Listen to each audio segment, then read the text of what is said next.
आज मेरे साथ जुड़ने के लिए धन्यवाद। जबकि हम प्रार्थना जीवन बनाने या विकसित करने के बारे में बात कर रहे हैं, हम नित्य प्रार्थना करने की आवश्यकता के बारे में यीशु की शिक्षा को देखेंगे। और हम इस शिक्षा के बारे में लूका रचित सुसमाचार 11 अध्याय में पढ़ते हैं। इस अध्याय के पहले पद से हम पढ़ते हैं, वह किसी जगह प्रार्थना कर रहा था। जब वह प्रार्थना कर चुका तो उसके चेलों में से एक ने उससे कहा, हे प्रभु, जैसे यूहन्ना ने अपने चेलों को प्रार्थना करना सिखाया, वैसे ही हमें भी तू सिखा दे।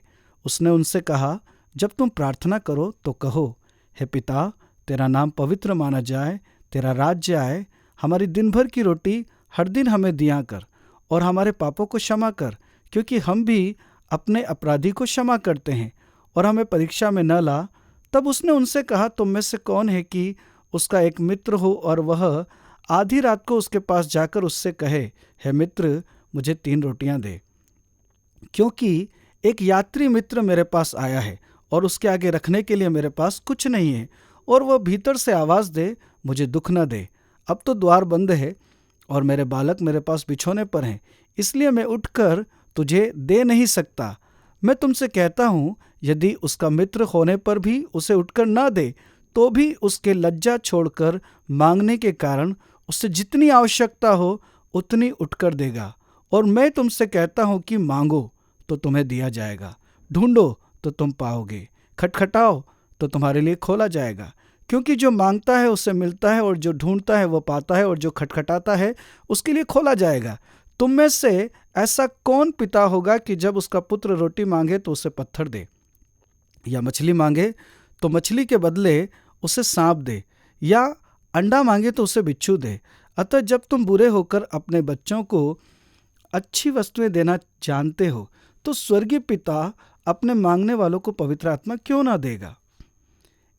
इस भाग का आरंभ यीशु की प्रार्थना से होता है, और उनके चेले उनसे कहते हैं कि हमें प्रार्थना करना सिखा।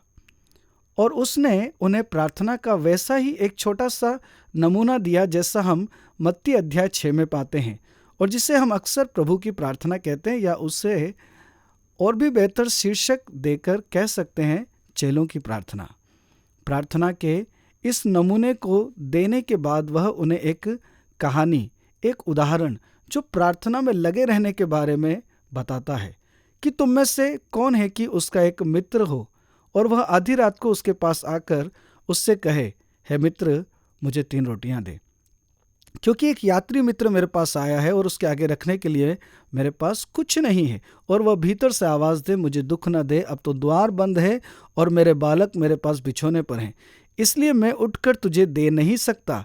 मैं तुमसे कहता हूँ, यदि उसका मित्र होने पर भी उसे उठकर न दे, तो भी उसके लज्जा छोड़कर मांगने के कारण उसे जितनी आवश्यकता हो उतनी उठकर देगा।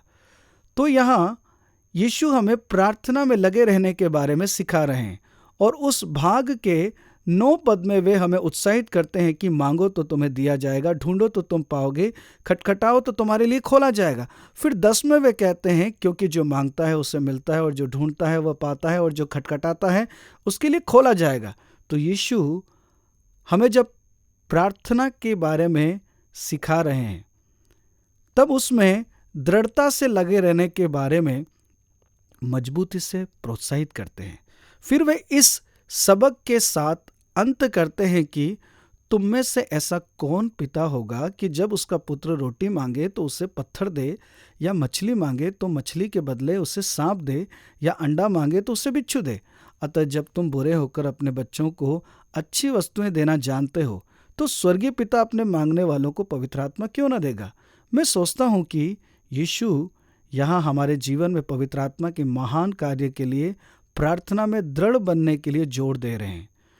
मसीही लोगों में पहले ही से पवित्र आत्मा पाया जाता है जो कि उनमें वास करता है, किंतु हमें बुलाया गया है कि हम पवित्र आत्मा से भर जाएं, उसके नियंत्रण में, उसको समर्पित रहें, उसके मार्गदर्शन, उसके वरदान, उसके सामर्थ और उसके द्वारा योग्य होने की इच्छा रखें। यीशु की इच्छा इस शिक्षा को हमारे जीवन में लागू करके हमारी इच्छा को इस जीवन में धन्य पवित्र आत्मा के अधीन करके महान कार्य करने के लिए तैयार करना है। हम यीशु मसीह के चेले होकर इस महान वरदान की खोज में रहें।